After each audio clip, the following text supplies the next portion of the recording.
read by Dale Grothman. It was a tale of sheer horror that old Asa Gregg poured into the dictaphone. In the Dark, by Ronal Kayser. The watchman's flashlight painted a white circle on the frosted glass, black-lettered door. Gregg Chemical Company, manufacturers. Asa Gregg, president. Private. The watchman's hand closed on the knob, rattling the door in its frame. Queer, but tonight the sound had seemed to come from in there. But it couldn't be. He knew that Mr. Gregg and Miss Carruthers carried the only keys to the office, so any intruder would be forced to smash the lock. Maybe the sound came from the storage room. The watchman clumped along the rubber-matted corridor, flung his weight against the door. It opened hard, being of ponderous metal fitted into a cork casing. The room was an airtight, fireproof vault, really. His shoes gritted on the concrete floor as he prowled among the big porcelain vats. The flashlight bore through the bluish haze to the concrete walls. Acid fumes escaped under the vat lids, made the haze, and seared the man's throat. He hurried out, coughing and wiping his eyes. It was damn funny. Every night he heard the same peculiar noise somewhere in this wing of the building. Like a body groaning and turning in a restless sleep, it was. It scared him. He didn't mention the mystery to anyone, though.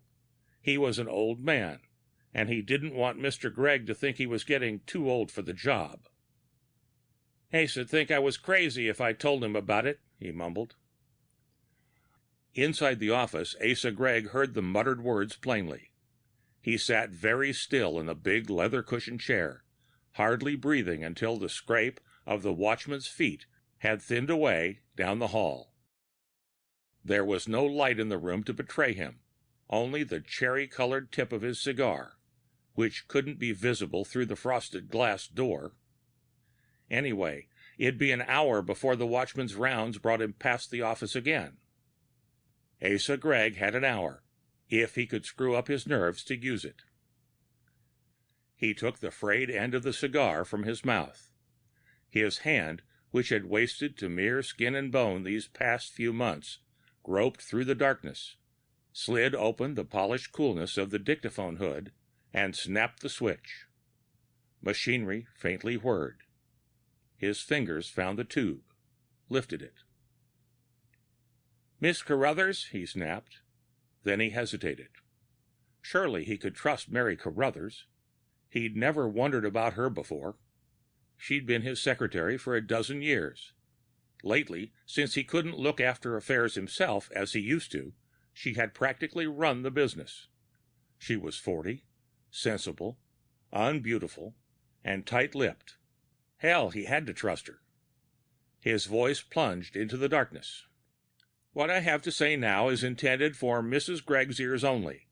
She will take the first boat home, of course. Meet that boat and bring her to the office. Since my wife knows nothing about a dictaphone, it will be necessary for you to set this recording running. As soon as you have done so, leave her alone in the room. Make sure she is not interrupted for a half hour. That's all." He waited a decent interval. The invisible needle peeled its thread into the revolving wax cylinder. "Jeanette," muttered Asa Gregg, and hesitated again. This wasn't going to be easy to say. He decided to begin matter-of-factly. "As you probably know, my will and the insurance policies are in the vault at the First National. I believe you will find all my papers in excellent order. If any questions arise, consult Miss Carruthers. What I have to say to you now is purely personal. I feel, my dear, that I owe you an explanation. That is..." God, it was harder than he had expected. "Jeanette," he started afresh, "you remember 3 years ago when I was in the hospital? You were in Palm Beach at the time. I wired that there had been an accident here at the plant. That wasn't strictly so. The fact is, I'd gotten mixed up with a girl." He paused, shivering. In the darkness, a picture of Dot swam before him. The oval face, framed with gleaming swirls of lemon-tinted hair, had pouting scarlet lips and eyes whose allure was intensified by violet makeup. The full-length picture of her included a streamlined, full-blossomed, and yet delectably lithe body. A costly, enticing Broadway chorus orchid. As a matter of fact, that is where he'd found her. "I won't make any excuses for myself," Asa Gregg said harshly. "I might point out that you were always in Florida, or Bermuda, or France, and that I was a lonely man. But it wasn't just loneliness, and I didn't seek companionship. I thought I was making a last bow to romance. I was successful, 60, and silly, and I did all the damn fool things. I even wrote letters to her. Popsy-wopsy letters." The dictaphone couldn't record the grimace that jerked his lips. "She saved them, of course, and by she put a price on them. $10,000. Dot claimed that one of those filthy tabloids had offered her that much for them, and what was a poor working girl to do? She lied. I knew that. I told her to bring the letters to the office after business hours, and I'd take care of her. I took care of her, all right. I shot her, Jeanette." He mopped his face with a handkerchief that was already damp. "Not on account of the money, you understand. It was the things she said after she had tucked the bills into her purse. Vile things, about the way she had earned it 10 times over by enduring my beastly kisses.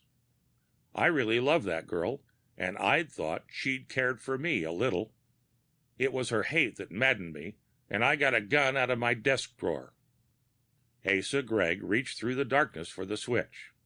He fumbled for the bottle which stood on the desk. His hands trembled, spilling some of the liquor onto his lap. He drank from the bottle. This part of the story he'd skip. It was too horrible even to think about. He didn't want to remember how the blood pooled inside Dot's fur coat, and how he'd managed to carry the body out of the office without leaking any of her blood onto the floor. He tried to forget the musky sweetness of the perfume on the dead girl, mingled with the other evil blood smell. Especially, he didn't want to remember the frightful time he'd had stripping the gold rings from her fingers and the one gold tooth in her head. The horror of it coiled in the blackness about him. His own teeth rattled against the bottle when he gulped the second drink. He snapped the switch savagely, but when he spoke, his voice cringed into the tube. "I carried her into the storage room. I got the lid off one of the acid tanks. The vat contained an acid powerful enough to destroy anything, except gold. In fact, the vat itself had to be lined with gold leaf. I knew that in 24 hours there wouldn't be a recognizable body left, and in a week there wouldn't be anything at all. No matter what the police suspected, they couldn't prove a murder charge without a corpus delicti. I had committed the perfect crime, except for one thing. I didn't realize there'd be a splash when she went into the vat." Gregg laughed, not pleasantly. His wife might think it had been a sob when she heard this record. "Now you understand why I went to the hospital," he jerked. "Possibly you'd call that poetic justice. Oh, God." His voice broke again. He thumbed off the switch and mopped his face with the damp linen. The rest. How could he explain the rest of it? He spent a long minute arranging his thoughts. "You haven't any idea," he resumed. "No one has any idea of how I've been punished for the thing I did. I don't mean the sheer physical agony, but the fear that I'd talk coming out of the ether at the hospital. The fear that she'd been traced to my office. I'd simply hidden her rings away, expecting to drop them into the river. Or that she might have confided in her lover. Yes, she had one. Or suppose a whopping big order came through and the tank was emptied the very next day. And I couldn't ask any questions. I didn't even know what was in the papers.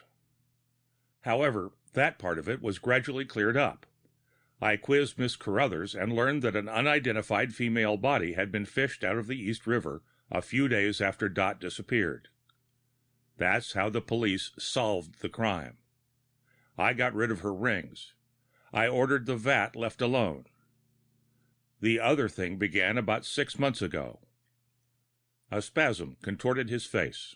His fingers ached their grip into the dictaphone tube. Jeanette, you remember how I began to object to the radio? How I'd shout at you to turn it off in the middle of the program? You thought I was ill and worried about business. You were wrong. The thing that got me was hearing her voice. He gripped the cold cigar, chewed it. It's very strange that you didn't notice it. No matter what station we dialed to, always the same voice came stealing into the room. But perhaps you did notice. You said once or twice that all those blues singers sound alike. And she was a blues singer. It was she, all right, somewhere out there in the ether, reminding me. The next thing was, well, at first, when I noticed it in the office, I thought Miss Carruthers had suddenly taken up with young ideas. You see, I kept smelling perfume. And he smelled it now. It was like a miasma in the dark. It isn't anything that Carruthers wears, he grated. It comes from, yes, the storage room. I realized that about a month ago, just after you sailed. One night I stayed late at the office, and I went in there. It seemed to be strongest around the vat, her vat, and I lifted the lid. The sweet, sticky, musty smell hit me like a blow in the face. And that isn't all. Terror stalked in this room. Asa Gregg crouched in his chair, felt the weight of fear on him, like a submarine pressure. His cigar pitched on his knees, dropped to the floor. You wouldn't believe this, Jeanette. He hammered the words like nails into the darkness in front of him. You will say that it's impossible. I know that. It is impossible. And it is physiologically absurd. It contradicts the laws of natural science. But I saw something on the bottom of that vat. He groped for the bottle. His wife would hear a low gurgle and then a coughing gasp. The vat was nearly full of this transparent, oily acid, he went on. What I saw was a lot of sediment on the golden floor. And there shouldn't have been any sediment. The stuff utterly dissolves animal tissue, bone, even the common ores. Keeps them in suspension. It didn't look like sediment either. It looked like a heap of mold, grave mold. I replaced the lid. I spent a week convincing myself that it was all impossible, that I couldn't have seen anything of the sort. Then I went to the vat again. Silence hung in the darkness while he sucked air into his lungs, and the words burst, separate, yammering shrieks. I looked, night after night, for hours at a time. I watched the change. Did you ever see a body decompose? Of course not. Neither have I. But you must know in a general way what the process is. Well, this has been the exact opposite. First, I stared at the heap of grave mold as it shaped itself into bones, a skeleton. I watched the coming of hair, a yellow tangle of it sprouting from the bare, round skull, until, oh God, the flesh began to make itself before my eyes. I couldn't bear any more. I stayed away, didn't come to the office for 5 days. The tube slipped from his sweating, slick fingers. Panting, Asa Gregg fumbled in the dark until he found it. Exhaustion, not self-control, flattened his voice to a dead monotone. I tried to think of a way out. If I could fish the corpse out of the tank, but I couldn't smuggle it out of the plant alone. You know that, and so do I. Besides, what would be the use? If the acid can't kill her, nothing can. That's why I can't have the lid cemented on. It wouldn't do any good either. Until 3 days ago, she hadn't the least color, looking as white as a ghost in the vat. a naked ghost, because there's been no resurrection for her clothing. I've watched her limbs grow rosy. Her lips are scarlet. Her eyes are bright. They opened yesterday. And her breasts were rising and falling. Oh, almost imperceptibly, but that was last night.